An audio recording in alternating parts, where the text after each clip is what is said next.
سقيلنا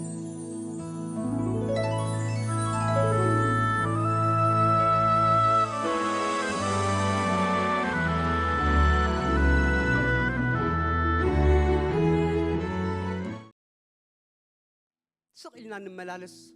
زمن قد زي تردأنا سبات لينا حرنة لينا وانجيل بتغكل كردأنا بلبنا أميننا هنقبلو ما أسرنا خبنت أس مسقويتا خوينو مس ما أسرو زملالس زبهرياوي كونن فلتت حق عند الرخيبنا ما أسرنا خبنت أس الله أتا أمين دو هاللويا يورساليم تايلو واغويتا معلت محرتكي سان مفلاتكي نعاخن اباخي زنبرو دقخن كغمطو لخ يميلوا سان مفلاتكي بتزفلطنا ينبر بتزفلطنا ينملالس حدا تاريخ بزعبه حدا سبعي وانجلنيا خنغركمي كبير وانجلي سريع السواي تأثيرو فرد بيت كأنه موت فريدو كسكال حدة ساعات مسترفو حدا سواي مسيو انكازي أدب دابيلو سواء أنا حدة ساعات تريف نزلون خموتسي تها قبر الليل دب دابي بسرات تغينون تها قبر الليل مرد تغينو كنتاي قبر الليل حيدا ساعات يتريفن والحنت نجر كسمع عيدلني يتصبق يكون حماق يلو بجاها تقبل يلو أبيو عند حزنة تمليسو تسوي كيدو توردي أجن قرب يلو تدخل لك تصنعو سوي يلو دبداب بيحز اللي مسيسي تقبلني لني أنا جنا يقبلك كان ينتهي قبر الليل يتصبق يكون حماق سمع عيدلني ليه توردي يلو تجاجيها نايز عد مسفن ديلو حزل كامس إذن برد ما ناي محرت دبداب بيو هيا تصوى علي روماي كيدي يحج تصوى عليك هاي كيلني استوعلو كسقال كله ناي مجرشتاك عليك هب توايلو قالو خيب كله أنا بزبدلكو وبدل يكون كون زموت زلغو نمحرتي بزمت دبداب بي سان مقبالي لومي أقدميهم مسك على اللقيلو إجزاء إذا دبداب بيزيا ناي محرت دبداب بيجيرو هي بنالو نقبل بتزفلتنا يو بونمبر أملاك حق الإسخابين خاموهان كان نتزل أكا يسوس كريستوس كفلتو زي أنتايا نايزل عالم هيوت زي مفلات نسب يدفو مفلات دما نسب يدحنو سم እግዚአብሔር نزل عالم برخيخ اندحر نغويتا بحق رخيبيه انا فليط ايلنا مطباقي كالاي حتى يلن مطباقي غويتاوين مطباقي يدلي انتم ناب እግዚአብሔር املاكم استጸጋعكم لومي كل خاتكم بهوت اللكم ጨንፈር ኣብቲ ጉንዲ ተዘይጸኒዑ بገዛሩ ስخፈሪ እዚ ባህርያዊው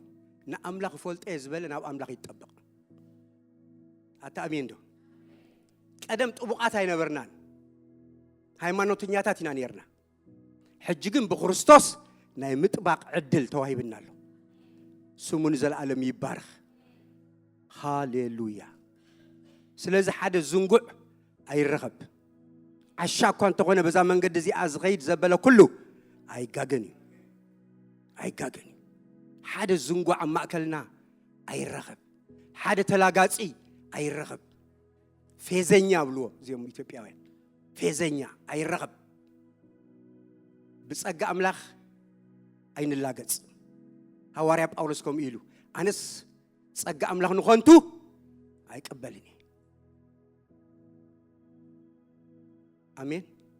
دقرموكم بتفكل نقويتان دحرف رغيبنا قوينا أنكو زلنا بزمدري قويتاي لو مشت كن كيد نخلينا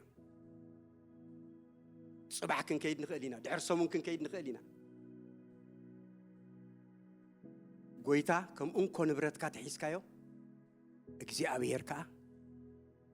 ንዘለዓለም ከዕርፈካ ቃልአት ይልካ ኣሎ ክብርና አምላኽ ዋዛ ፈዛዛ ይኮነን መንገድ ጎይታ በዋዛ ፈዛዛ ይንሐዝ አሜን ኩላትና ነቃሉ ክንጽልይና ሐጺር ጸሎት ሃሌሉያ ተመስገን ኢየሱስ ቅዱስ ጎይታ ዘለዓለማዊ አምላኽ ኩሉ ፍጥረት ነመስግነካ ነኽብረካን ኣለና በአኻ ስለስተረኸብና አቅድሜኻ ደው ኢልና መስዋዕት ምስጋና ንስዋ ኣለና እግዚአብሔር አምላኽ ንስኻ ናትና ኢኻ ንሕና ድማ ናትካ ኢና ጎይታ እግዚአብሔር አምላኽ ያቢትካ ስለዘወቀጥካና ከም ቢሌን ዓይንኻ ድማ ስለትጥንቀቀልና ምእታውናን ምውፃእናን ድማ ኩሉ ስኻ ስለትቆጻጸር ክብሪ ንስምካ ንህባለና ኣብ ትሕቲ ጽላልካ ኣጽሊልና ኢና ኣብ ትሕቲ ጽላልካ ሰላም ረኺብና ኢና ኣብ ትሕቲ ጽላልካ ሓጎስ ተቋዲስና ኢና ኣብ ትሕቲ ጽላልካ ንዘለዓለም ዕረፍቲ ተዋሂብና እሞ ነመስግነካ ኣለና አቦዬ ነፍስ ወከፍና ስለደሐሰብካና እግዚአብሔር ናይ ዘለዓለም አምላኽ ስለዘከርካና ክብሪ ምስጋና ነተዓቢ ስምካ ይኹን ተመስገን ተባረኽ ታዝራአየትና ዓይን ስለዝረአናያ ነመስግነካ ኣለና እግዚአብሔር አምላኽና በአኻ ስለዝተዘከርና ንስኻ ርኢኻ ስለዝደንገጽካልና ናባኻ ስለዘጸጋዕካና ጸጋ ስለዝሃብካና ነመስግነካ ኣለና ስምካ ካብ ዘለዓለም ይኽበር ይመስገን ሕጂ ድማ ህያው ቃልካ አብርሃልና ኣብ ቃልካ አንብረና ብጸጋኻ እግዚአብሔር አምላኽ መሊእካ ንዓኻ ንኽብሪ ደዋ ብለና እግዚአብሔር አምላኽና ቃልካ ጸጋ ሒዙ ይምጻእና ባና ብኡ ክንመላለስ ብኡ ክንነብር ብኡ ንዓኻ ክነኽብር ርዳእና ዘለዓለማዊ አምላኽ ቅዱስ እግዚአብሔር እዚ ድማ ኣብ ህይወት ነፍስ ወከፍና ስለትገብሮ ክብሪ ምስጋና ነተዓቢ ስምካ ይኹን ብሩኽ ጎይታ ስለ ህያው ቃልካ ተመስገን ክበር ተመስገን በወድኻ በክርስቶስ ኢየሱስ አሜን እግዚአብሔር ይመስገን ሎማዓንቲ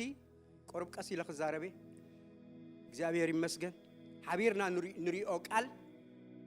ካልአይ ጴጥሮስ ምዕራፍ 1 ኩላትና ንገንጽሎ ካልአይ ጴጥሮስ ምዕራፍ 1 ቁጽሪ 21 ቁጽሪ 21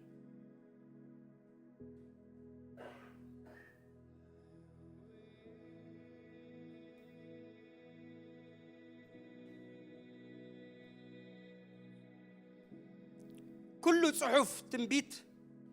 ترجمو كابروسو كم زي كونه قدمو كله ازي فلاتو معاس فلاتو قدمو كله ازي فلاتو قال እግዚአብሔር ምክንያት አለው قدمو كله قبل كله እግዚአብሔር አምላክ ይመስገን እምነትካ أبز قال زيز مسرت أمين كاتدحنا له أمنت تنبر له أمنت تورسل له أمنت أبز قال زيز له سلازي بلا له قدمو خلو إذك قال زي نايك زي أبيهر قال زل علماوي قال بفقار السب زي ما قال أب سمايات زي صنع قال أب زمدري زي سلت قال مخانو فلت قدمو خلو كالي منفساوي منقسقاس قال እግዚአብሔር دراسي منفس قدسي سبات كم دلايو من بناتهم طببن አይጻፉን ቅዱሳት سبات بمنفس قدس تمريحهم يوم ጽሒፎሞ ኮቶ بفقاد سب አይመጸን آمين إذا قال زي نا እግዚአብሔር قال هياو قال غير كان دحر تقبل كايو اوكي على غايز الوط الرأي كل يدلوط آمين اي اوكي على زغبره كل ነገር ታይ ኮይን ይድራዮ ብጫ اوكي على زغبره እዚህ قال زي هياو نا እግዚአብሔር قال ይልካ ኣብ ልብኻ እንድሕር ተተኺሉ كله تريو بزقال زي خاطريو تعم زحقوسن سبات كم زيلو خم تصحفه يبلو اوه كم يلو خم تصحفه زم سبات زيهم بتعمي انا زدنقومن بقوم زحقوسن حدا غزي مس حدا حاول نزارب نيرنا امنغو زربا قرص الحجخا تقصديها تقصليلني زغونه ديرا داد نغير نيرنا فلوتي تقصيها تقصليلني كالي دا مونتاي تقصالني ازك على زي قدامايو نحنا دق غويتا كال نطقسو نغير يبلنان قال እግዚአብሔርና እንጠቅስ ስም እግዚአብሔር ንዘላለም ብሩክ ይሁን ስለዚህ አብ ጉዕዞኻ አብ መንገድኻ አብ መታሙ ጻካ አብ ዝርርብካ አብ ርክብካ አብ ናብራኻ ሁሉ ክትጠቅሶም እንቲ ቀድሞ ሁሉ ይሉ ቃል አምላክ ቀድሞ ሁሉ እዚ ቃል እዚ ናይ እግዚአብሔር ቃል ከም ዝኾነ ፍለጥ ስለምንታይ እምነትካ ካብኡ ይድወጽእ ተስፋኻ ካብኡ ይድዕምብብ ንእግዚአብሔር ትጸባበየ ሁሉ ጊዜ ከም ቃሉ እዩ ካብ ቃል ወጻን እግዚአብሔር አይንጸባበየን ኢና ትጽቢትና ሁሉ ከም ቃል እዩ ስለዚህ ቀድሞ ሁሉ ክብል ከሎ ቅድሚ ማንም ምንቅስቃስ መንፈሳዊ ምንቅስቃስ አቤት አምላክ ትገብሮ እዚ ቃል እዚ ናይ እግዚአብሔር ህያው ቃል ከም ዝኾነ ኣብ ልብኻ ይኽበድ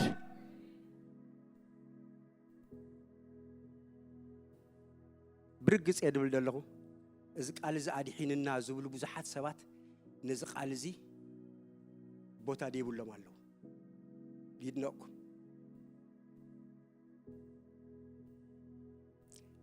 ከምዚኦም ቅርብ ኢለ ድራእኹም ሰባት ኣብ መንገዶም ኩሉኻ ኣይቆንዖምኒ ሓደ ንጎይታ ብጣዕሚ ፕሮግራማት ብዙሕ ይድካፈል ተሓው ኣብ ገለገለ ቦታ ግን ኣይሰለጦን ኣነ ግን ጭነቕ ነይረ ብርእሰይ ሽዑኻ ሓደሽ ክርስቲያናት ኢና ነርና እንታይ እዩ ዝሓውዝሲ እንታይ ረኺብዎ ብል ነይረ ቅርብ ኢለ ተረኣኽዎስ መጽሓፍ ቅዱስ ይግንጽሎኒ ብኸመይ ፈሊጥካ ትልኩምኒ በአዲስ አበባ ገይሩ ይመጽዩ በአዲስ አበባ ገይሩ እንዲመጽዩ ሓንቲ ዝኾነት ኖት ኣብ አዲስ አበባ ሂቦሞ ፓስተር ሰመር ዕሊልየ ነይረ መስለኒ ሳይቃሎ ኖት ሂቦሞ ዝኾነት ቴሌፎን ተጻሕፈት ሲ ድሕሪ ኣብዛ ዓዲ 10 ዓመት ገለ መቕማጥ እዩ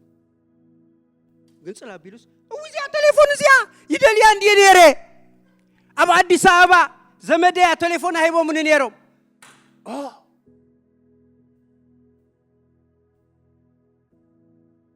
ቀጥታ ተረዲኒ እዛ ሓውዝ ደኣሞ መንገዱ ሕልኽልኽ ክብል ደኣሞ ስምዑ ቃል እግዚአብሔር ዘይብሉ ሰብ ካብ እግዚአብሔር ጥብል ትብል ነገር አይረክብኒ ወላ ጸሎት ከማን ከም ቃሉ ኢና ንጽሊ ቃሉ እንድሕር ኣለካ ኢኻ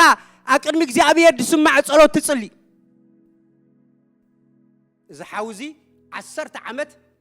ኣይገንጸላን ድንገት ሕጂ ምሳይ كم قال قبل جنسي الواتي قصر تليفون كاو رخيبوها كم تأني تركوهم غين رخيبيه زغ أنا عم حتى مينيرو أستوعلوا زقبرو كله تايبل يسالتو بمهرسي عن زي ملالس أمن قد حتى عن زيك قوم أمن برملاقة زيك قمت انت هيدا بحق እግዚአብሔር زفسا ليتن معلتن دمانه تحقو زمرا مروسب بصوي نسو كم تفريا ببجزيتب قصلا دما زيرغف اوسن وحزماي تتخلطهم يخون زغبرو كله دما بقى مكنوان نعو تواهيبيو محتم مكنوان نعو تواهيبيو كابزا معلت زيا مصحف قدسكم كمزيكم تحنقطو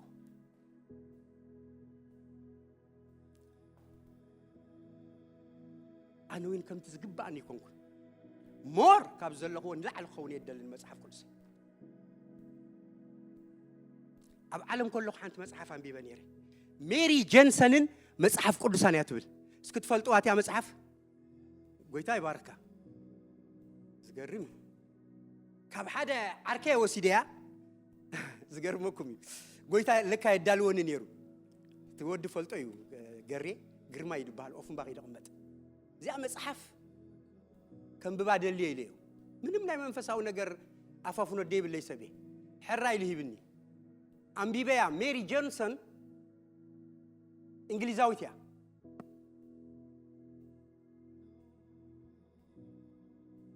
مصحف قدوس كتنبب ننويح جزء عنشيت تعرن يرا سلام تايت مصحف قدوس يكاري نيرو أنت مصحف قدوس يا دللا أبتعدي أبتسات أمة الله ختمه مصحف قدوس نقط كاريا عنشيت نسبات زناي مما موقع عنشيتي تكونهم تعري نويح جزء أريا أوهلي لا سلدي من 4 كيلومتر كيدا تيا مصحف قدوس كتكاريا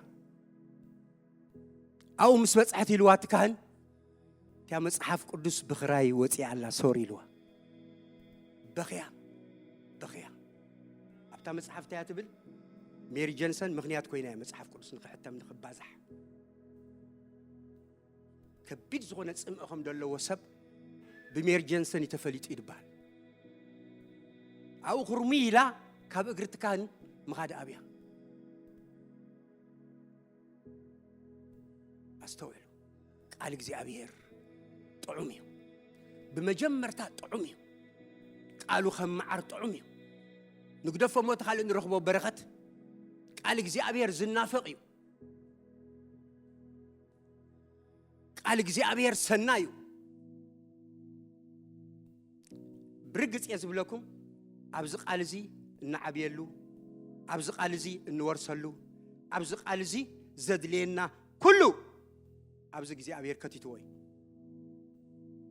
زي أبير يمسك في حيرنا كابزق علزي نروح زبالة كليو نيوتنا زهنس سمون زل عالم بروخيون كسر إسراء هذا انتايلو تنبيتسي قدسات سبات يوم بمنفس قدس تمريحهم كاب أملاخ انتايز قبروه التزارب ومبر كوتو بفقار سب أي متن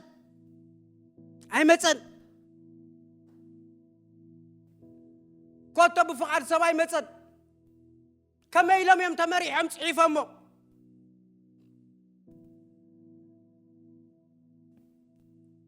كلاتنا رأي معرف حدا بمعالتو قويتا بمنفس كونكو بمنتاي بمنفس كونكو بدحري كا زاب بدحري كا رأي وايهم حزو وايهم بدحري كا نزت ريو زلخا عم مصحف صحيف كا نابتن أب إفسونن سميرنان بيرغاموسن تياتران سارديسن فيلادلفيان لودوقيان زلوا شوعت محبرات تاغبرو انتاي غبرو عم مصحف صحيف كا سددو إذا مصحف زي قال እግዚአብሔር ይሁ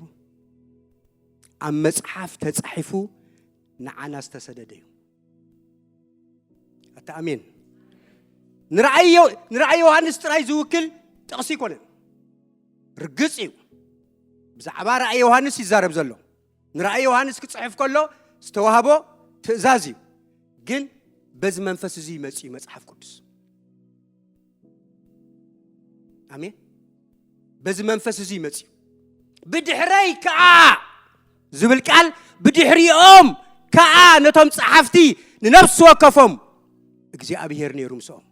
መንፈስ አምላክ ነይሩም ሰው بدحريهم ኮይኑ صحፍ ይብሎም ነይሩ በዓል ሙሴ ንሶም ዘይነበርዎ ዘመን እዩ ዘፍጥረት አዳምን ሔዋንን አይፈልጦምን ሙሴ بدحريو ኮይኑ ግን صحፍ نيوهانس دما بدحريو زغون نسو زي فلطو صحاف تندثو يا تبل بامحرنيا تندثو انتي مالتي بقى بتعمتي انا امحرنيا خدس تبلني تمريحهم طراي زي كونس تندثو صحاف تعزيزهم تدفيهم هاليلويا ሃሌሉያ ሃሌሉያ ስም እግዚአብሔር ንዘላለም ብሩክ ይሁን ካብ ሰማይ ከዓ ጽሓፍ ኢልወሎ ኣብ ራእይ ዮሐንስ ምዕራፍ 13 ሶሪ 14 ቁጥር 13 ካብ ሰማይ ከዓ ጽሓፍ ካበይ ካብ ሰማይ ድመጸ ድምጺ እንታይ ኢልዎ ጽሓፍ እግዚአብሔር ጽሓፍ እንዳበሎም የምጽሕፎሞ አታ አሜን እዚያ መጽሐፍ ቅዱስ እዚያ እግዚአብሔር ይዳልይዋ ክብርና አምላኽ ይሁን ዝገርመኩም ኦርቶዶክስ ሕዋትና 81 እዮም ድብሉ ካቶሊክ ድማ 73 እዮም ንሕና ፕሮቴስታንት ከዓ 66 መጽሐፍትና ንኣምን ልብ ኢልኩም ስምዑኒ እቲ ዝተወሰኸ መጽሐፍቲ ኣብ ምድሓንካ ዝውስኾ የብሉ ዘጉድሎ የብሉ ኣታሚን ዶ ሓደ ዝዩ ካልኣይ ተልናኻ ኣብ ሓድሽ ኪዳን ብብዙሕ መንገዲ ንሰማማዕ ኢና ኣብ ዝቐረባ ግዜ እኳ ሰሚዕ ኣለኹ ምስ ኦርቶዶክሳውያን ኣብ ሓድሽ ኪዳን ዊን ጉድለት ከም ደሎ ሳቶም ዝያዳ ቁሩብ ከም ደሎ ኣስተውዕሉ እቲያን ተወሲኸን ዝበሃላ መጽሐፍቲ ኣብ ብሉይ ኪዳን እየን ተወሲኸን መብዛሕተን ዘዕርፈኩም ንልብኩም ግን ሓደ ነገር ኣሎ ናይ ኣይሁዳውያን መጽሐፍ ቅዱስ ብሉይ ኪዳን እዚ ንሕና ኣብ ኢድና ዘሎ እዩ ኣታ ኣሜን ዶ ሮሜ ምዕራፍ 2 እንታይ ዝብለና ትቃል ብመጀመርታ ንዕኦም ሕድሪ ተዋሂብዩ ካብቶም ሰብ ሕድሪ ንላዕሊ እዚ ብሉይ ኪዳን ክትብል ስኻ ኣይትኽእልን ኢኻ ሕድሪ ንዕኦም ተዋሂብዩ ሰብ ሕድሪ ድማ እዚአን ንሕና ሒዝናያ እንደለና ብሉይ ኪዳን እሰን እናቶም ብሉይ ኪዳን ኣብ ቆጻጽራ ጥራይ ፍልልይ ኣሎ ዜና መዋዕል ኣብ ሓደ እዩ ነገስት ኣብ ሓደ መጽሓፍ እዩ ቀዳማይን ካልኣይን ሳሙኤል ድበሃል የለን ኣብ ሓደ መጽሓፍ እዩ ንኣሽቱ ነቢያት ተባሂሎም ዘለው ሆሴ ዩኤል ዓሞጽ ኦብድያ ዮናስ ሚክያስ ስጋዕ ሚልክያስ ኩሎም ድማ ኣብ ሓንቲ መጽሓፍ እዩ 12 ነቢያት ርእሶም ክኢሎም ደው ኢሎም ዘለው እቶም ዓበይቲ ነቢያት ተባሃሉ ጥራዮም ብቁጽሪ ሓደ እዩ ኣብ ኣቃማሙጡ እዩ እዚ ብጣዕሚ ንልብኩም ከዕርፎ ኣለዎ ኣታ ኣሜን እቶም ቃል ኣምላኽ ሕድሪ ዝተዋህቦም ኣይሁዳውያን ኣብ ኢድካ ዘሎ ብሉይ ኪዳን ናቶም ብሉይ ኪዳን ወይ ናቶም መጽሐፍ እግዚአብሔር ይመስገን ስለዚ ጀሚርና ክሳዕ ንውድእ ስንቂ ክኾነና ዝኽእል ብዘይ ጎደሎ ሙሉእ ዝኾነ ስንቂ እዚ ቢድና ደሎ መጽሐፍ ቅዱስና እዩ ቃል ህያው እግዚአብሔር ኣምላኽና ስም እግዚአብሔር ንዘለዓለም ብሩኽ ይኹን ሃሌሉያ ሃሌሉያ ስለዚ ንሕና ኣብዚ ቃል እዚ እንታይ ኮይና ኢና ተመስሪትና ኢና ስለዚ ኣብ ነቢያትን ሐዋርያትን ታንኩም ኣለኹም እቲ ርእሰ ማዕዝን መን እዩ እምነ ማዕዝን ክርስቶስ እዩ ንሕና ድማ ኣብዚ ስሩታት ኢና ስም እግዚአብሔር ንዘለዓለም ብሩኽ ይኹን እግዚአብሔር ክዛረቦም ከሎ ሳሙኤል ምዕራፍ 2 ምዕራፍ ካልኣይ ሳሙኤል ምዕራፍ 23 ቁጽሪ 2 እንታይ ኢልሎ መንፈስ እግዚአብሔር በአይ ተዛረበ ኣውጻሎም እዚያ ጥቕስ እዚያ ካልኣይ ሳሙኤል 23 ቁጽሪ 2 መንፈስ እግዚአብሔር በአይ እንታይ ገበረ በአይ ተዛረበ ቃሉ ከዓ ኣብ ልሳነይ ነበረ ዳዊት ክዝምር ከሎ ክጽሕፍ ከሎ መንፈስ እግዚአብሔር ብኡ ተዛሪቡ ቃል እግዚአብሔር ድማ እግዚአብሔር ኣብ ልሳኑ እንታይ ገይርሉ ኣሚጥሉ አሜን እቲ ዝጻሕፍዎ በዚ ተፈጥራዊ ኣእምሮኦም ከስተውዕልዎን ክበጽሕዎን ዘይክእሉ እዩ ነይሩ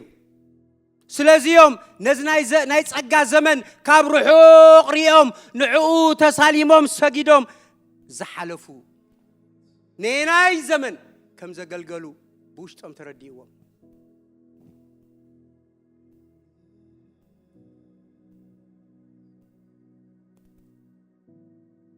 هاليلويا هاليلويا منفس قدس كتصحفوا مستقربوا يقبلهم حساب قال يهبهم السم دما يصحفوا ስለዚህ እዚ መጽሐፍ እዚ ክቡር መጽሐፍ ተባለ ካለ على حنت مغنيات يقول ክቡር ዝገበሮ መንፈስ ቅዱስ ስለዝደረሰ ጥራዩ ስለዚህ ኣብ ልብና ቀዳማይ ቦታ ክሕዛለዎ ስም እግዚአብሔር ንዘላለም ብሩክ ይሁን ኤርሚያስ ይንኮብ ይልሎ ቃላተይ ኣብ አፍካ እንብራለሁ ይልዎ ቃላተይ አምታይ እንብራለሁ ኣብ አፍካ ኤርሚያስ ክዛረብ ከሎ እግዚአብሔር ዘንበረሉ ቃል ይተዛሪቡ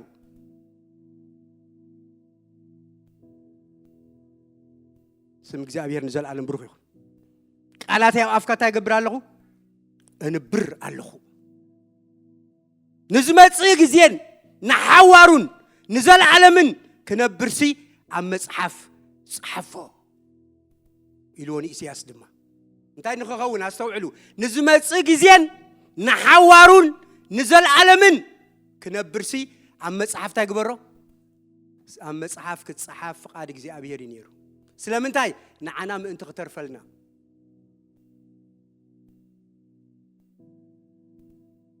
كم مصحف قدس زدن أن معرفة أبي سياس 53 كم مجمر تسقع مودعتا ناي قويتا حماماتو بملو سقع موتو تنسايو كي ترفع زرزر رابيلو نجيرنا له سم እግዚአብሔር نزل عالم بروخ يهون مصحف قدسنا زقرم مصحفيو نبوتاتنا قدم بنبيات غيرو ببزح منقد تايقبرهم أتام سايبلو تزاربهم أبز مجرشا زمان جن نعنا بتوراس خلو زقبرو ودو غير تايقبرنا دحري كريستوس مسيح مستزاربنا بدحري الزارب كله قحيلايو سراقيو حساويو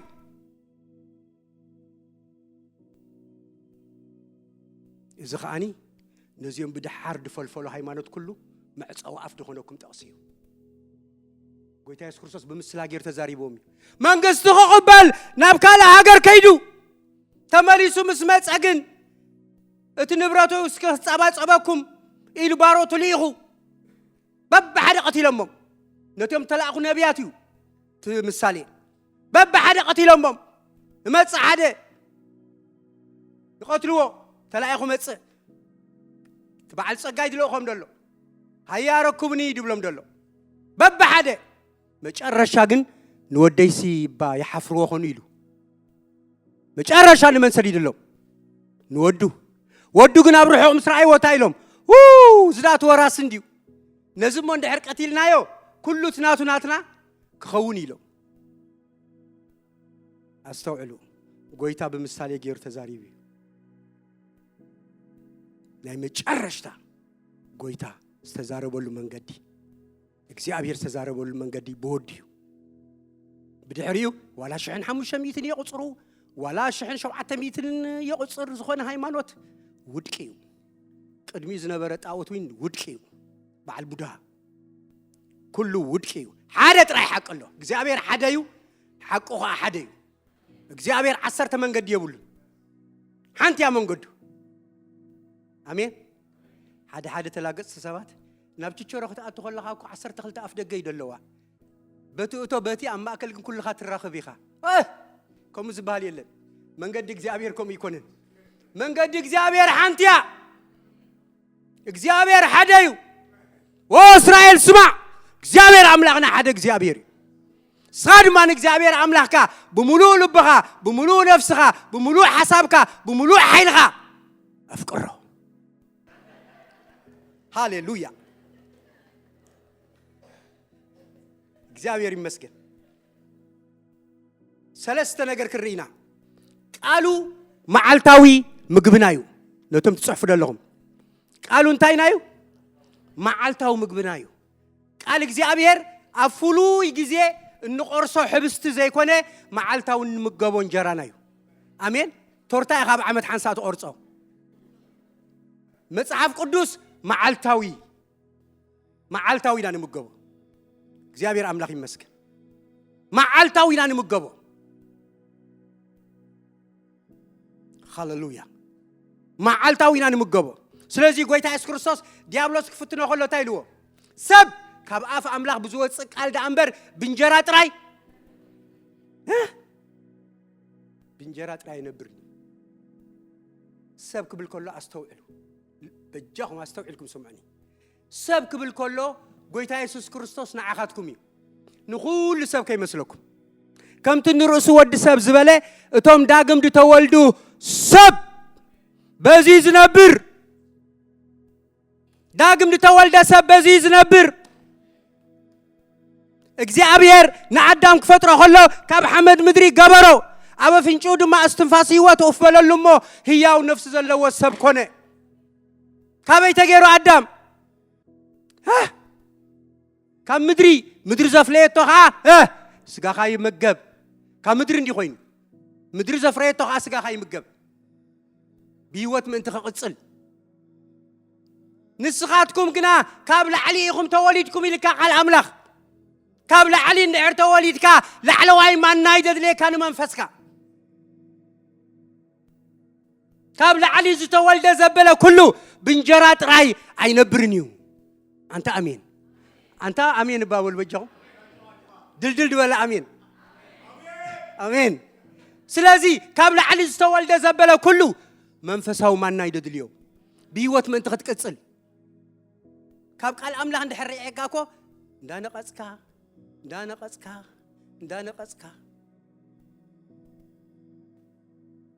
ገለ ኣብ ዩቱብ ትሪኤን ገለ መልትንፋስ ኾ ይዕብላልካ ቁርብ ትንቀሳቀስ ባዕልና ክንፍሕር ይዝደል እግዚአብሔር ሽዑኻ ሓድሽ ነገር ትረክብ ናይ እግዚአብሔር ብርሃን ድበርሃልካ ኣብ ቃልካ ተአምራት ክርእሲ ሃሌሉያ እዚ ብጉሉ ንቃል አምላኽ ተጽንዕ ነፍሲ ያዚአኹም ኢላ ደላ ኣብ ቃልካ ተአምራት ክርእሲ የዒንተይ በዚ መንፈስ ዝንብብዎ ስም እግዚአብሔር ንዘለዓለም ብሩኽ ይኹን ሃሌሉያ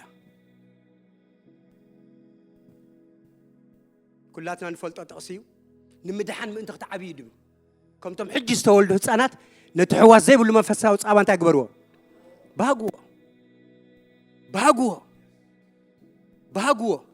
ባህግዎ ትብል ሲልኩም ኣሰላስልዋ ተዓንቶይ ድበልናዮ እኳ እዩ ድለይዎ ጽምዕዎ ተመነይዎ ባህግዎ ርግፀኛ ኣነ እግዚአብሔር ዓበይቲ ጸጋታት ከተስዩ ካብዚ ሓንቲ ነገር ጥራይኩም ትገብሩ ንቃሉ ባህግዎ ምስ ጥበቁ ሓድገካን ይብልዎ ግሩም ነገር ከርእየና ይብዝ ጉባኤ ዘመና ኣስያት ብዙሕ ናይ እግዚአብሔር ብርሃን ሒዞም ክመጽዮም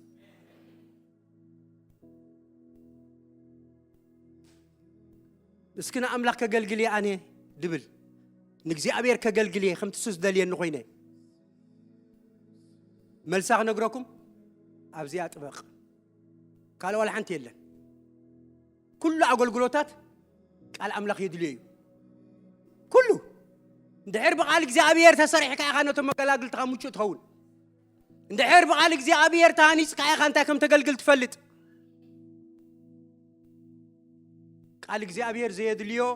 አገልግሎት ቤት መቅደስ የለን ስለዚህ ከምቶም ሕጂ ዝተወልዱ ህፃናት ነቲ ሕዋስ ዘይብሉ መንፈሳዊ ጻባ እንታይ ንግበሮ ንብሃጎ ንምድሓን ምእንቲ ክንዓቢ ኣታኣሚን መጀመርታ ጎይታ ምስ ተቀበልና ድሒና ንብል ኢና ሰብ ልቡ ኣሚኑ ይጸድቕ በአፉ ተኣሚኑ ይድሕን ድሒነና ንብል ትክክል እዩ ቃል አምላኽ ከሆም ስለ ድብለና ድሒና ኢና ግን በቲ ምድሓን ካልታ ክንከውን ኣለና ክንዓብለና ዘዕብየና እንኮ ቃል አምላኽ ኣብ ጸሎት መንፈስ ኮይና ሁሉ ግዜ ንቃሉ እንድሕር ተመጊብና ምዕባይና እናተጋህደ ይድጋድ መተካእታ ዲብሉ ቃል ይነግረኩም ደለኹ ካልኣይ ቁጽሪ 2 ቃሉ ቀዳሲና እዩ እቲ ኣርእስቲ ነጊረኩም ዲ ናይ መጀመርታ ኣይነገርኩም ንመስለኒ ቃሉ ርስቲ ቅዱሳን እዩ ቃል እግዚአብሔር ታዩ ርስቲ ቅዱሳን እግዚአብሔር ይመስገን ቀዳመይቲ ነጥብ እንታይ ናሪና ቃሉ መዓልታው ምግብና እዩ ብራቮ ካልአይቲ ቃሉ ቀዳሲና እዩ አሜን ቃል እግዚአብሔር ዘለዎ ሰብን ዘይብሉ ሰብን ኣብ ዘረብኡ ከይተረፈት ፈልጥዎ እዮም ጥቕስ ትፈልጥ አይበልኩም ቃል ዘለዎ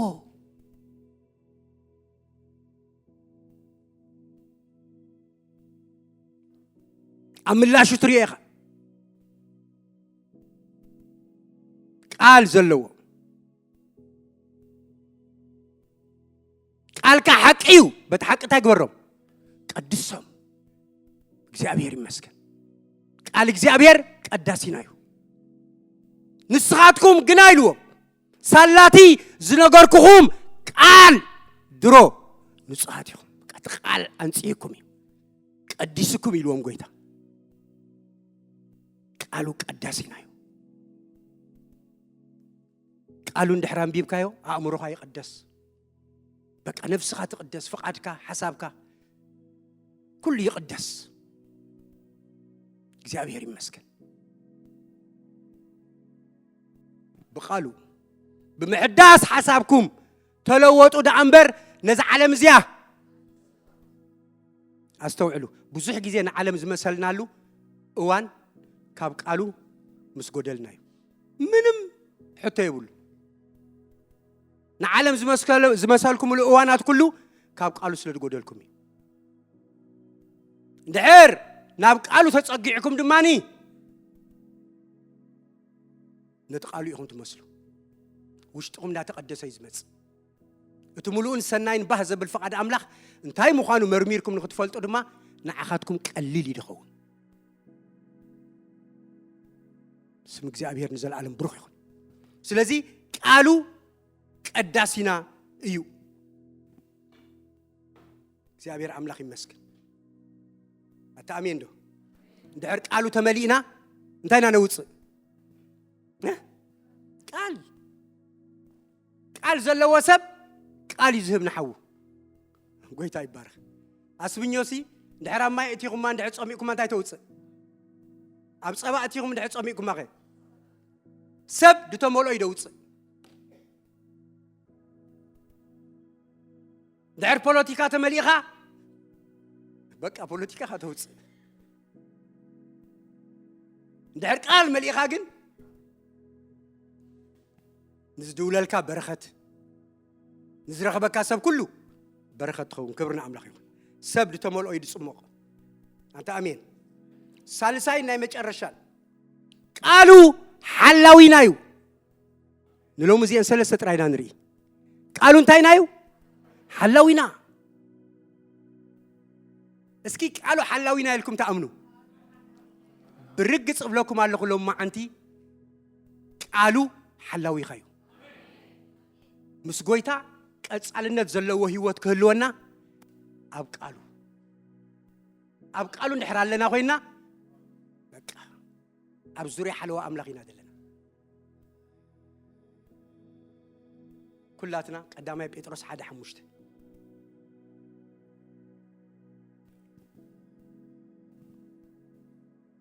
ቃሉ ሓላዊና እዩ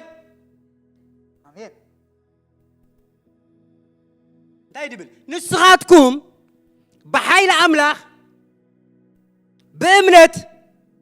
نتيب دحراي الزمن كجهاد زلوا التدالوه مدحان كاتدالي يتوديو هاليلويا تعرني بالكم الله يجيب لنا بقول سيو እግዚአብሔር ሰዓርኒ ብልናሎ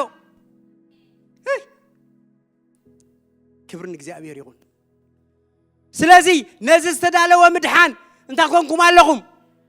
تحليكم عليكم بمنتاي تحليكم اتقال دايركت بمنتاي تحليكم بلالو بحيل املاخ حيل املاخ قال املاخ يحواتي ات امنت دحريد صعب امنت كان مسمع سلازغونه مسمع دما خاب قال كريستوس ات حيل املاخ جن قال املاخ ወንጌል ንዝዓምን ዘበለ ኩሉ ሓይሊ ኣምላኽ ንምድሓንዩ ሓይሊ ኣምላኽ ንምንታይ እዩ ንምድሓን ወንጌል ሓይሊ ኣምላኽ እዩ ስለዚ ብወንጌል ኣሚንና ድሒና ብወንጌል ተሓሊና ድማ ምድሓንና ንረጋግፅ ክሳብ መጨረሻ ሓይሊ ኣምላኽ ወንጌል መንግስቲ ኣምላኽ ወንጌል ነቶም ዝጠፉ ዕሽነት እዩ ንዓና ንድሕን ግን ሓይሊ ኣምላኽ ንምንታይ እዩ ሓይሊ ኣምላኽ ንምድሓን ኢልዎ ኣሎ ሃሌሉያ ስለዚ ሓይሊ ኣምላኽ ቃል ኣምላኽ እዩ ሓይሊ ኣምላኽ ወንጌል መንግስቲ ክርስቶስ እዩ ሓይሊ ኣምላኽ ብሓይሊ ኣምላኽ ነቲ ዳሕራይ ክገሃድ ዘለዎ ምድሓን ተሓሊኹም ኣለኹም ቃል እግዚኣብሔር ሓላዊ ኢኻ እዩ ካብ ሓለዋ እግዚኣብሔር ፈቓቕ ኣይትበል ኣብ ቃሉ ንበር ኣብ ቃሉ ንበር ኣብ ቃሉ ንበር ቃል እግዚኣብሔር ሓላዊና እዩ ሎማዓንቲ ምስ ርእስኹም ኪዳን እተው ቃል እግዚኣብሔር ኣብ ሳሎንኩም ኣይትፈለዩ ኣብ መደቀሲኹም ንሱ ይኹን ቃል እግዚኣብሔር ሓደ ነገር ካኸረጋግጸልኩም ሞር ናብዚ ቃል እዚ እናቐረብኩም ክትመፁ ከለኹም ናይ ዩቱብ ፅውፅዋይ እናነዓቅኩሞ ናይ ፌስቡክ ወረ እናነዓቅኩሞ እንዳሸተተኩም ቀደም ደይጨቕንወኩም ነበረ ሃተውተው ሕጂ ሞ ከዓ 100% ሓሶት እዩ ሕጂ እዛ ኣርቲፊሻል ኢንተሊጀንስ ድብልዎ በቃ መፂኡ ብዛረበካ ሓደ ዳንደ እዩ ንዓኻ ሰባል ሓደ ሰብ ኣይኮነን ተመሊድ መጽእ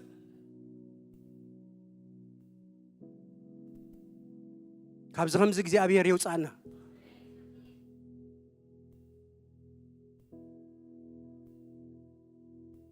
ናብ ቃሉ ንጥበቕ ዝጣዕመ ዝመቀረ ዝረዘነ ቃል ይህብና ኣሎ እዚ ናብዚ ሞር እንዳተጸጋዕና እንድሕር መፂና እሞኑኒ ኣብ ቅድሚ እግዚኣብሔር ይዛረበኩም ኣለኹ ናይዛ ዓለም ሓሶት ርስሓት እናንዓቕናዮ እናጸላእናዮ ክንመፅ ኢና ስም እግዚኣብሔር ንዘለዓለም ብሩኽ ይኹን ሃሌሉያ እራብሲ ዓይኒ ማያት ትናፍቕ እያ ንምንታይ ጥራይ ዓይኒ ማያት ትናፍቕ እኮ ክትሰቲ ጥራይ ኣይኮነትን እንኮላይ ክትሕፀብ ነብሳ ክትሕፀብ ድማ ዓይኒ ማያት ትደልያ ስለምንታይ እራብ ቀልጢፋ እያ ትጨኑ ቀልጢፋ ምን ሽትትዋ በዓል አንበሳ በዓል ነብሪ ኣብቲ ዙርያ እንድሕር ኣለዋ ኮይነን እራባት ሸቲቶም እዮም ዝረኽብዎን ስለዚ እራብ ክትሰቲ ማይ ጥራይ ዘይኮነ ክትሕፀብ እንኮላይ ፍረሽ ኮይና ክትወፅእ በዚ ክብሉ ከለዉ በዚ ምንታን ክትብሎም ኣታ በቃ እንቀሳቂስኩምኒ ክዲብ ከለኹን ሕጂ ስነን ወይኑ ሃሌሉያ እግዚአብሔር አምላክ ይመስገን ሃሌሉያ እግዚአብሔር ይመስገን ኩላትና خلای ዜና መዋዕል ምዕራፍ 36 ቁጥር 16 ግናኸ ቁጣዕ እግዚአብሔር ናብ ልዕሊ ህዝቡ ክሳዕ ዝድይብ ፈውስውን ክሳዕ ዝስን ራእዩ ህዝብ አምላክ ናይዚ ምክንያታይ ምዃኑ ህሪና ግናኸ ቁጣዕ እግዚአብሔር ናብ ልዕሊ ህዝቡ ክሳዕ ዝድይብ ፈውስውን ክሳዕ ዝስን ንሳቶም ነቶም ልኡኻት አምላክ አላጎጽሎም ቃል እግዚአብሔር ሒዞም መጽዮሞም ነቢያት አላጊጾምሎም ነቱ ቃሉኻ ተገበርዎ ነዓቅዎ ነቶም ነቢያትን አዋረድዎም ስለዚህ እግዚአብሔር ፈውስ ኸልኪሉ አስተውዕሉ ንእግዚአብሔር ምኽባር ማለት ንቃሉ ምኽባር እዩ እንድሕር ቃል እግዚአብሔር ሰቂልካዮ እግዚአብሔር ካንዓኻ ሰቅለካዩ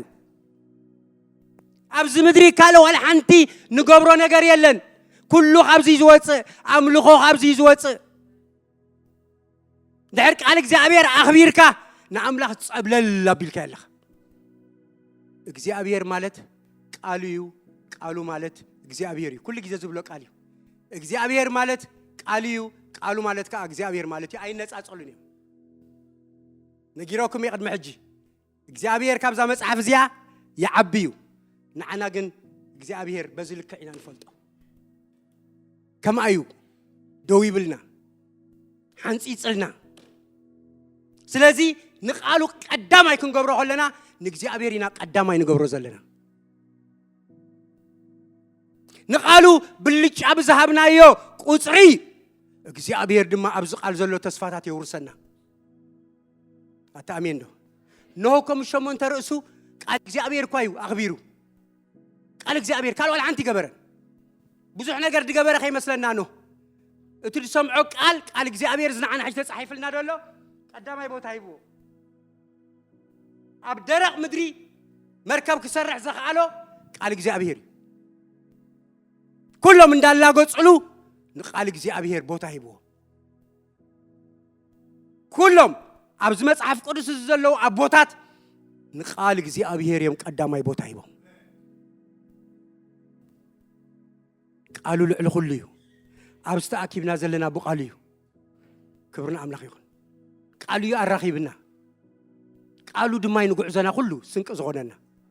ብቃሉ ጀሚርና ብቃሉ ድማ ንውድእ መጽሐፍ ቅዱስኩም ከም ማንም መጽሐፍ ከይትርእይዎ አሜን መጽሐፍ ቅዱስ ኣብ ገዛ ኣብ ሸልፍ እንድሕር ተቐሚጡ ከም ኩሉ መጽሐፍ ሓደ መጽሐፍ እዩ ምንም እንድሕር ብእምነት ምሳኻ ሓቢሩ ግን ህይወት እዩ አሜን ስለዚ ሓቂ ኣይኮነን ሓራ ዘውፅእ ሕዋት ሓቂ በይኑ ምንም ኣይኮነን ወረቐትን ፒሮን ፊልዮን እዩ ኣስተውዕል ፍልጠት ሓቂ ሓራ ደውፅእ ንሓቂ ክትፈልጥዋ ኢኹም ንሳ ድማ እንታይ ትገብረኩም እያ በቃ ንሓቂ ቦታ ተሂብካያ እንተ ፈሊጥካያ ንብረተይ ተይልካያ ከም ክቡር ዕንቂ ጌርካ ተጠንቂቕካላ ንሳ ክትዓውተካ እሱ ድማ ቃል እግዚአብሔር እዩ ስም እግዚአብሔር ንዘለዓለም ብሩክ ይኹን ሃሌሉያ ስለዚ ዞም ሰባት እዚኦም ነቲ ቃል እግዚአብሔር ታገበርዎ ንዓቕዎ ስለዚ ፈውሲ ተሳኢኑ ቁጥዓ እግዚአብሔር ኣብ ልዕሊ ህዝቡ ኮይኑ እዚ ናይ ኣመንቲ ሕብረተሰብ ማለት እዚኦም ኣመንቲ ዘለና ኣብ ሃገርና ነቲ ህዝብ ንበረኸት እኹላት ኢና ካብኡ ኩሉ ንላዕሊ ኢና ኸማን ድሕሪ እግዚአብሔር ንሕና ኽቢርናዮ እግዚአብሔር ከዓ ኩሉ ነገር ክሰርሖ እዩ ንኣምላኽ ጥራይ ንሕና ነኽብሮ ነቲ ቀዳማይ ንግበሮ ቀዳማይ ኣሜን ካልእ ኣብዚ ምድሪ ቀዳማይ ትገብርዎ ነገር የለን ንቃሉ እዩ ኣብዚና ነኽብሮ ንኣምላኽ በኸመይ ንቃሉ ብልጫ ብምሃብ ኣብ ላዕሊ ንእግዚአብሔር ኣይኮንና ነኽብር ነመስግን ነምልኽ ጥራይና ንኣምላኽ ክተኽብሮ ዕድል ዝተዋሃበካ ኣብዚ ምድሪ እዩ ሰብዓ ዲኻ ክትነብር 80 እሰኔን ንኣምላኽ ክተኽብረለን እግዚአብሔር ዝሃበካ ዕድል ንእግዚአብሔር ኣብዚና ነኽብሮ ኣፍትሞ ፍግም ኢኻ ትብል ምርጫ የለና ክብር ኣይተኽብር ዋንወ እዩ ክብሩ ርኢኻ ፍግም ንዑ ጥራይ ኢኻ ተምልኽን ተመስግንን ኣብዚ ግን ፍቓድካ እምቢ ኢልካ ብምእዛዝ ንዑ ተኽብሮ ሃሌሉያ ቃልካ ንበል ኩላትና ኣብ ህይወተይ ብልጫ ኣለዎ ቃልካ ኣብ ህይወተይ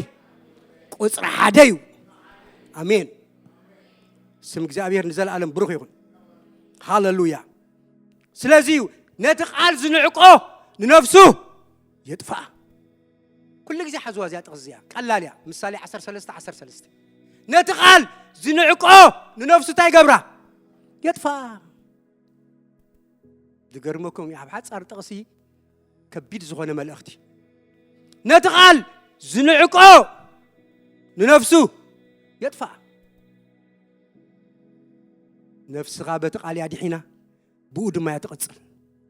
ነቲ ቃል ዝንዕቆ ነፍሱ የጥፋ ብመን መፂእ ቃል ኣምላኽ ብዘየገድስ ብመን መፂእ ቃል እግዚአብሔር ብዘየገድስ ቃል እግዚአብሔር ነኽብሮ መን ይሰቢኽዎ ብዘየገድስ ቃሉ ተዛሪቡ እወ ተኾይኑ ትመልሲ በቃ ቃል እግዚአብሔር ንዕራብ ዘውልድ ቃል እግዚአብሔር أخاوح سنتق قال እግዚአብሔር ሰማይን ምድርን ዝፈጥር ምድረ በዳ ቃዴስካ ስንጥቅ ቃል